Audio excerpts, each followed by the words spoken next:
तो हुजाए कराम मगरब तक रुकना इस मैदान के अंदर वाजिब है। मगरब तक इस मैदान के अंदर रुकना वाजिब है। और उसके बाद जब मगरब का वक़्त यहाँ से रवाना होते हैं फिर कहाँ चलते हैं? मुज़दलिफ़ा की तरफ। मुज़दलिफ़ा के अंदर खुले आसमान में पूरी रात यहाँ पर मुज़दलिफ़ा के अंदर गुजारी जाती है। बहुत भावना खजूर मंगा पड़ा बोले वहाँ तो ना वो जाने वाला पूरा ले लिया है वही होगा ऊपर को जाने वाला ले लिया यहाँ ले लो बोल दो ना माने नहीं जाने वाला मेरा खाला वो जो फुफा को खाला वो ऐसा बोल रहा था क्या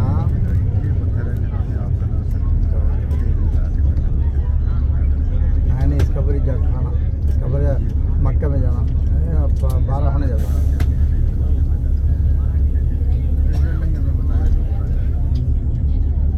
यहाँ सारा 11:34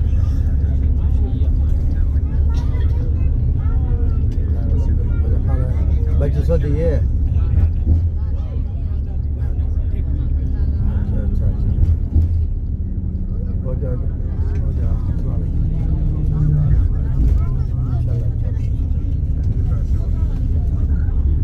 अच्छा वाह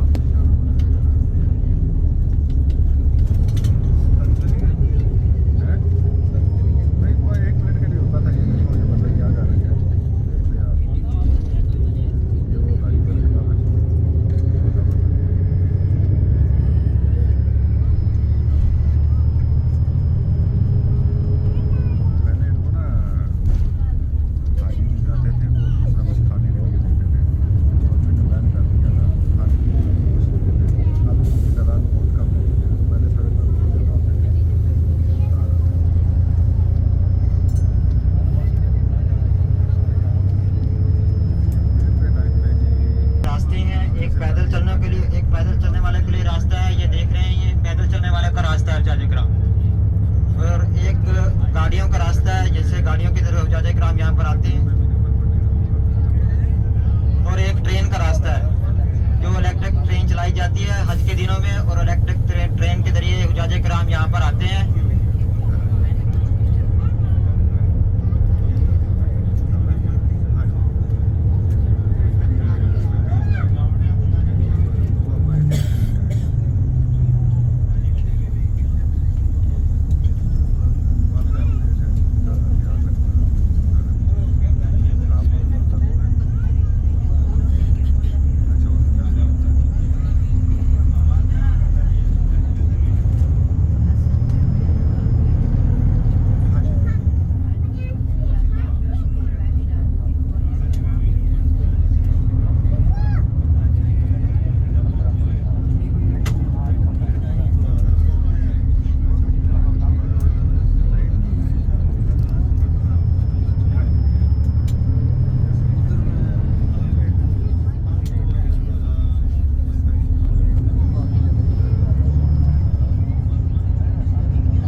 गर्मी बहुत ज़्यादा होती है यहाँ पर, तो उनके लिए जो है ना मसनूई बारिश का इंतजाम किया जाता है।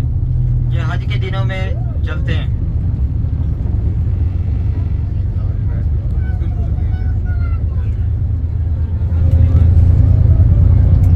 कराम ये एक मरतबा फिर अपनी ज़ियारत देख रहे हैं। सामने मस्जिद निमरा, ये देख रहे हैं मस्जिद निमरा, माशाल्लाह आपको सामने नजर आ रही है मस्जिद निमरा।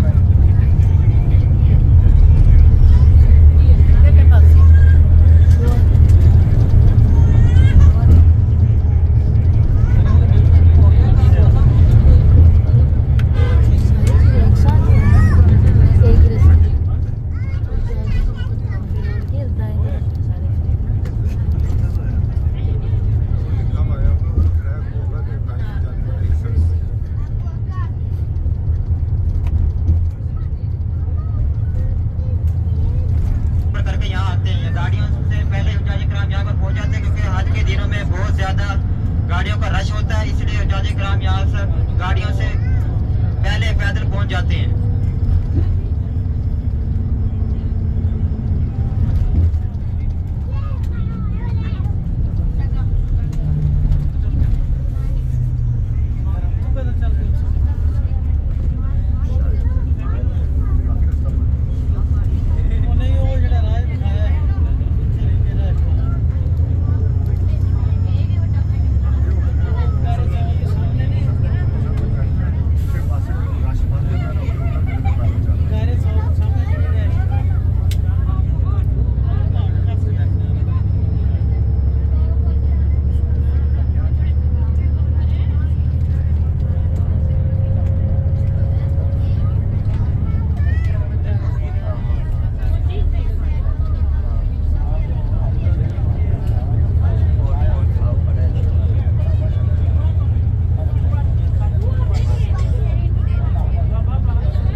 के लिए बनवाई। देखे अल्लाह ताला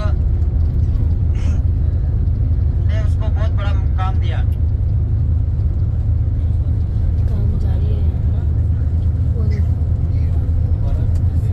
ये नहर अब बंद कर दी गई है, क्योंकि अब जो है ना सऊदी गवर्नमेंट की तरफ से बहुत वसी इंतजाम किए गए हैं हाजी भाइयों के लिए।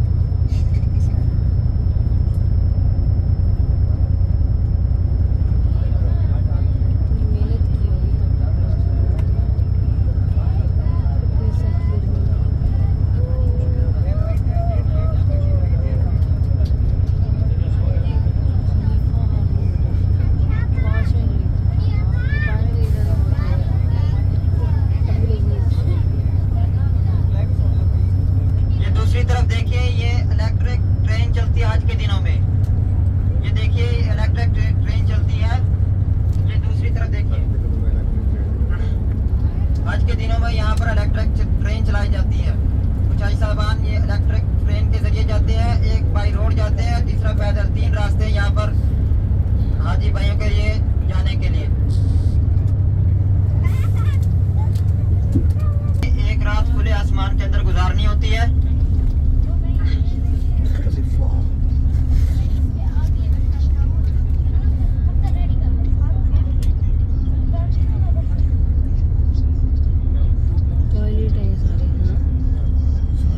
मस्जिद मिशरुल हराम मुज़दलिफा, इसके अंदर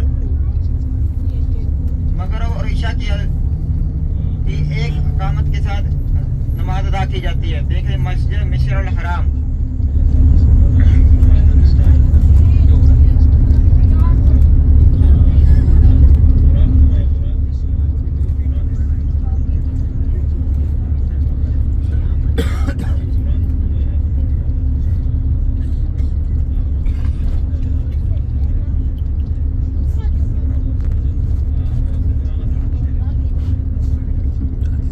ये देखिए अपने दाएं बाएं रोड के करीब ये कंकरियां पड़ी हुई हैं।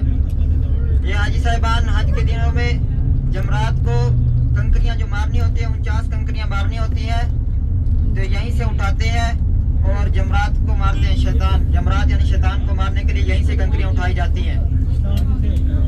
ये देखें अपने दाएं बाएं रोड के दाएं बाएं कंकरियां पड़ी हुई है। यहीं से हाजी साहिबान जो है जमरात को कंकरियां मारने के लिए उठाते हैं आज के दिनों में।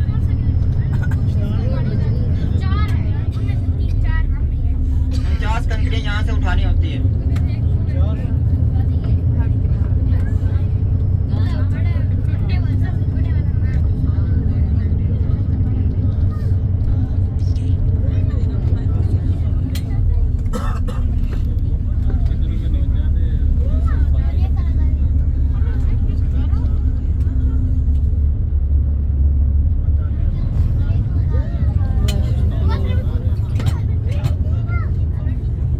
पानी भी है इधर।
नमाज अदा की और 70 सहाबा इकराम इसके अंदर मदफून है।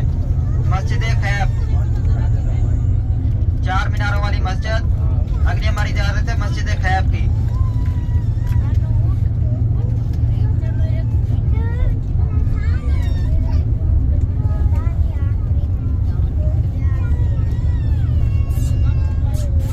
भाई साहबान अपनी भाईजान देखें, ये शीशे वाली बिल्डिंग आपको नजर आ रही है।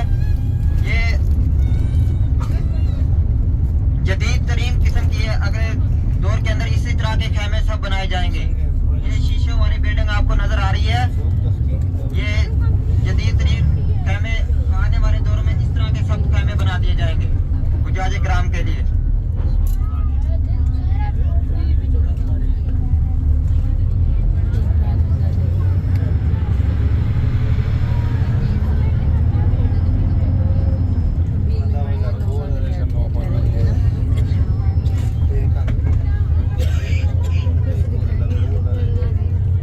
भाई साहबान सामने अपने भाई जानब देखे, सामने 4 मीनारों वाली मस्जिद, मस्जिद खैब, जहाँ पर 70 अंबिया इकराम ने नमाज अदा की और 70 अंबिया इकराम यहाँ पर मदफून है।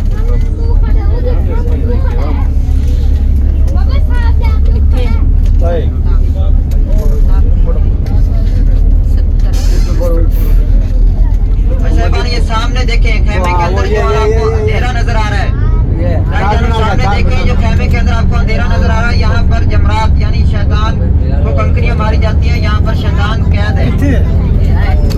असल हमने अपने नफ्स को मारना है, शैतान को कंकरियां नहीं मारनी, अपने नफ्स को मारना, जो अपने दिल के अंदर जो शैतान है उसको मारना है। खड़ा सामने आपको अंधेरा नजर आ रहा है, यहाँ पर शैतान को कंकरियां मारी जाती है और यहाँ से रस्ते बनाए गए हैं ताकि यहाँ पर आपको किसी किस्म की तंगी ना हो। मीना के खेमों का बस्ती का मंजर देखिए, जहाँ तक आपकी नजर जाएगी ये सामान खेमे ही खेमे नजर आएंगे। 70,000 के करीब ये खेमे है। देखिए खूबसूरत मीना की बस्ती का मंजर, हाजियों की बस्ती, दुनिया की सबसे बड़ी बस्ती। अल्लाह ताला से दुआ करें कि इसी खेमों के अंदर इसी साल हमें भी ठहरना नसीब फरमाए।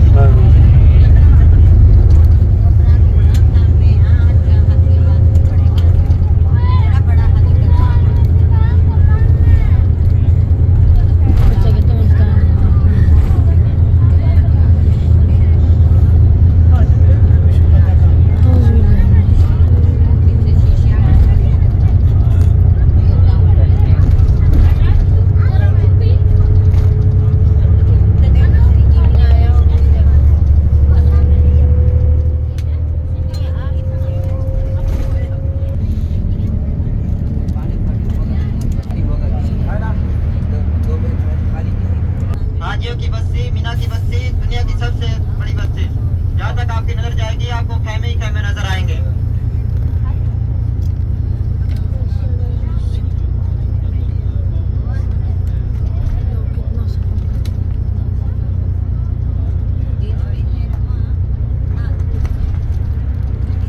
अब जो हमारी अगली ज़ियारत है वो जबल नूर की है, गारे हिरा, जहाँ पर कुरान पाक की जो इब्तिदा हुई, कुरान पाक की जो पहली वही नाजिल हुई थी वो इसी पहाड़ पर नाजिल हुई थी। तो अब जो हमारी अगली ज़ियारत है वो 5 या 7 मिनट की मुसाफत पर है। तो आप मोहतरम इकराम उस मकाम पर मौजूद हो, उस जगह पर मौजूद हो जहाँ पर बहुत सारे अंबिया अलैहिस्सलातु वस्सलाम यहाँ पर तशरीफ़ लेकर आए और इसी सरज़मीन पर हज़रत इब्राहीम अलैहिस्सलाम यहाँ पर तशरीफ़ लेकर आए। हज़रत इब्राहीम अलैहिस्सलाम की दुआ की वजह से यहाँ की चीज़ों में अल्लाह पाक ने बरकत रखी यहाँ की। तो मैं आपके साथ बतौर गाइड आया हूँ, इसलिए हमने अपने साथ मक्का के कुछ तबरुकात जो अपने साथ लेकर आते हैं। तो अजीज़ वक़ार अपने वालिदैन इस तरह के तोहफे भी लेके जाते हैं, तो हम तिजारत के तौर अपने साथ रखते हैं। कोई साथी लेने का ख्वाहिशमंद हो तो एक तो कलवंजी है, कलवंजी जो है पूरी दुनिया के अंदर पाई जाती है। कलवंजी जिसके अंदर हदीस पाक में साफ अल्फाज मौजूद है कि मौत के अलावा। तो कोई साथी लेना चाहता है, बल्कि इसको ब्लैक शीट भी कहा जाता है, इसकी मालिश वगैरह भी की जा सकती है। इसके बाल वगैरह गिरते हो तो दूध के अंदर 1 चम्मच आधा चम्मच डालकर इसको पिया भी जा सकता है, इसका साइड इफेक्ट नहीं है। तो इसी तरह एक यानी कि रोगने बिलिसान है, तो एक अमीर ऊद है, जो अमीर ऊद उन चंद अतरों में से एक अतर वो भी है जो गिलाफ काबा को लगाई जाती है। तो इसी तरह एक सुरमा है, तो सुरमा हदीस पाक में आता है सुरमा में से जो बेहतरीन सुरमा है वो इस्मत का है, जो नजर को भी तेज करता है, पलकों को भी बढ़ाता है। तो ये अजवा खजूर का पाउडर है जो हदीस पाक में आता है। एक साहबी आपके पास तशरीफ लेकर है, उसके दिल में दर्द था, तो आपने क्या फरमाया, अजवा खजूर जो है वो घुटने समय इस्तेमाल करो। जब उसने इस्तेमाल किया कभी उसके दिल में दर्द नहीं हुआ। तो कुछ चीज़ें ऐसी होती है जिनका हदीस पाक का जिक्र मौजूद होता है, उसके अंदर शिफाई मौजूद होते। तो ये चंद आइटम मौजूद है, कोई साथी लेने का ख्वाहिशमंद हो तो ये भाई आपके पास आएगा तो आप ले सकते हैं।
पहाड़ की बुलंदी पर तशरीफ लेकर जाते और आपके लिए खाना पेश किया करते थे।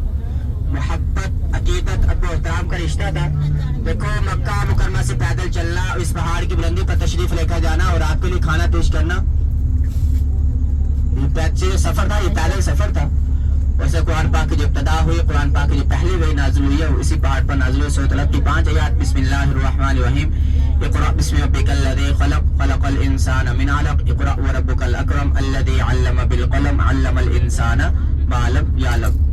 फिर कुरान पाक अगर कोई साथी ऊपर जाएगा ख्वाहिशमंद हो तो सुबह नमाज के बाद या असर के बाद, ये दोनों ठंडे औकात होते हैं, तो आपको छोटी टैक्सी पर आसानी मिल जाएगी। जहाँ तक उसको बताया, जहाँ पे तब मस्जिद है, मस्जिद का आखिरी मीनार आपको नजर आए, वह आबादी ज्यादा खत्म हो रही है, वहां तक उसको मस्जिद के पास उतारेंगे तो फिर आप तकरीबन आधे या पौने घंटे में आराम से ये सफर तय किया जा सकता है। फिर आप जब नीचे आओगे तो नई टैक्सी या उसी टैक्सी जैसे आपको मुनासिब लगे।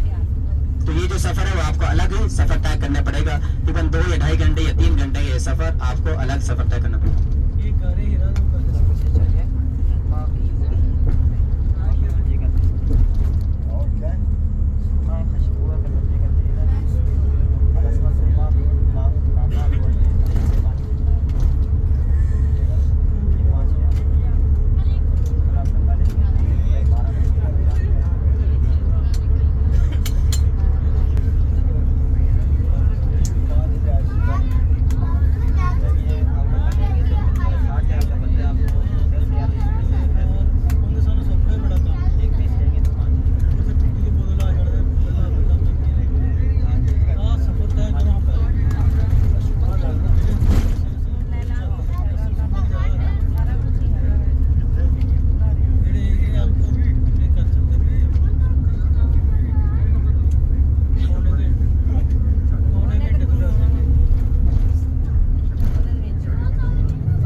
जो सफर है वो ताइफ का है। तो ये ताइफ का सफर आपने कब तय किया था और क्यों तय किया था? जब कुफारे, देखो 10 साल आपने मक्का, नबुव्वत जो मिली आपको 40 साल की उम्र में मिली, तो ये ताइफ का सफर 50 साल की उम्र में किया। 10 साल मक्का मुकरमा के अंदर आवाज लगाई, ऐ लोगों कलमा पढ़ लो, मुसलमान हो जाओ, कामयाब हो जाओगे। देखो 10 साल आवाज लगाने के बाद कोई खातिर खा इजाफा नहीं हुआ। फिर आपने मक्का मुकरमा में रहना भी मुश्किल हो गया, तो फिर आपने मक्का मुकरमा के जो दाएं बाएं की बस्तियां थी वहां पर नजर दौड़ाई। तो आपकी सबसे पहली नजर ताइफ की बस्ती पर पड़ी, क्योंकि ताइफ के जो लोग थे ये मालदार लोग रहते थे, उमरा लोग रहते थे, और ताइफ के सरदारों ने वहां पर बड़ी बड़ी कोठियां बना दी। तो आपने क्या फरमाया, अगर ये लोग इस्लाम को कबूल कर लेंगे, दीन की बात को मान लेंगे, तो अरब के बाकी लोग भी इनको देखकर इस्लाम को कबूल कर लेंगे, दीन का बोलबाला हो जाएगा। तो इसी वजह से नबूवत के 10वें साल आपने एक सफर ताइफ का भी किया था। तो आपका बहुत मुश्किल और कठिन और दुख भरा सफर ताइफ का रहा, जहाँ पर आप पर पत्थरों की बारिश हुई, आपको बुरा भला कहा गया, नाउजुबिल्लाह आप पर गालियां बकी गई। तो आप मक्का मुकरमा के अंदर मौजूद हो, तो एक सफर आपका ताइफ का भी हो जाए तो वहां पर कुछ ज़ारात है, मस्जिद रसूल, मस्जिद अली, अंगूरों का बाग, हज़रतुल्लाह बिन अब्बास रज़ी अल्लाह तआला के नाम से एक मंसूर मस्जिद है। तो हज़रतुल्लाह या अम्मी खदीजतुल कुबरा, अस्सलाम वालेकुम या सहाबा इकराम रिज़वानुल्लाहि तआला अलैहिम। तो देखो ये वही सहाबा इकराम है जिनकी मरहून मिन्नत, जो दीन हम तक पहुंचा, जो इस्लाम हम तक पहुंचा, ये सहाबा इकराम कुर्बानी की वजह से पहुंचा। तो अब इसके अंदर से काफी तादाद में रास्ते निकाल दिए गए हैं। हमारी गाड़ी जैसे आगे जा रही है तो अपने दाएं हाथ, अपने सीधे हाथ में देखते रहेंगे, ये सड़कें वगैरह निकली हुई है, उस तरह पुल क्रॉस करेंगे, कुबरी क्रॉस कर रहे हैं। तो जितना भी हिस्सा था ये जन्नतुल माला का हिस्सा था। अब इसके अंदर रास्ते निकाल, बड़े अदब एहतराम से आना है, इस्लाम पेश करना है, यहाँ पर दुआएं कबूल होती। अपने दाएं हाथ में अपने सीधे हाथ, असर के बाद भी यानी कि यहाँ मर्दों को जाने की इजाजत होती है अंदर जाने की। अब जो हमारी अगली ज़ियारत है वो मस्जिद जिन, जो जिन्नों की जमात ने आगे की रात को सुनकर जो मुसलमान हुए थे, जिन्नों की जमात को यहाँ पर तालीम भी दी गई थी। अपने ये है मस्जिद जिन। एक आपने वादी जिन सुना होगा, वो मदीना मुनव्वरा के अंदर है। तकरीबन मदीना मुनव्वरा से 25-30 किलोमीटर की मुसाफत वो अलग, आपको वो भी ज़ियारत आपकी अलग ही होगी। तो अपने दाएं हाथ में अपने सीधे, नमाजों के औकात में ये मसाजिद आपको खुली मिलेंगी, नमाजों के औकात में ये मसाजिद आपको खुली मिलेंगी। ये मस्जिद जिन आगे एक हमारी जो ज़ियारत आ रही है वो मस्जिद फतह, जब मक्का मुकरमा फतह हुआ, अपने बाएं हाथ पर, अपने उल्टे हाथ पर देख लेंगे मस्जिद शजर। मस्जिद शजर का अजीब वाक़या आता है, के अंदर लाजमी तौर पर हाजिर दें, सलाम पेश करें, यहाँ पर दुआएं कबूल होती है। देखो पहले नंबर पर हमारा मुकद्दस तरीन कब्रिस्तान जन्नतुल बकी के